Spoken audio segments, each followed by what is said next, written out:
ஐ எங்க போட ஏர்போர்ட்ஸ் என் கையில கிடைச்சிருச்சு. எடுத்து நம்ம வாயில சிக்க தீப்போன்னு சொல்றதுக்குள்ள எங்க அப்பா பார்த்துட்டாரே.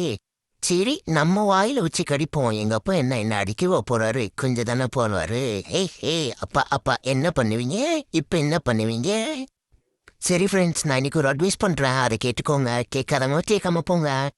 நம்ம எப்பயும் அப்பா அம்மாவை வாங்க போங்கன்னு மரியாதை தான் கூப்பிடணும் ஃப்ரெண்ட்ஸ், ஓகேவா? பேரண்ட்ஸ் இது உங்களுக்கும் தான். சில பேர் சின்ன பையனா இருக்கனால பேர் சொல்லி கூப்பிட்டு பழக்கி விட்டுருவாங்க. அப்புறம் அவங்களால பெருசானால அதை மாத்திக்க முடியாது, வாடி போடின்னு தான் கூப்பிடுவாங்க. அப்புறம் என்ன சொன்னாலும் அவங்களும் மாட்டாங்க, அவங்க அப்பா அம்மாவும் திருத்த மாட்டாங்க. அப்புறம் ஸ்கூல்ல போய் மிஸ்ஸுக்கிட்ட அடி தான் வாங்கிட்டு உக்காந்துட்டு இருக்கணும். ஸோ ஃப்ரெண்ட்ஸ், அப்பா அம்மாவை மரியாதையா கூப்பிடுங்க. டியர் பேரண்ட்ஸ், நீங்களும் உங்க குழந்தைக்கு அப்பா அம்மான்னு சொல்லி கூப்பிட்டு பழகுங்க. பேர் சொல்லி கூப்பிட்டு வச்சு பழகாதீங்க, வாடி போடின்னு சொல்லி கொடுக்காதீங்க. சின்ன வயசுல சொல்லி கொடுக்கறது தான் எப்பவும் மைண்ட்ல வரும். அப்புறம் பெருசானது காட்டி எழுக்குனத வயசான வாட்டி சொன்னா அது திருந்தாது.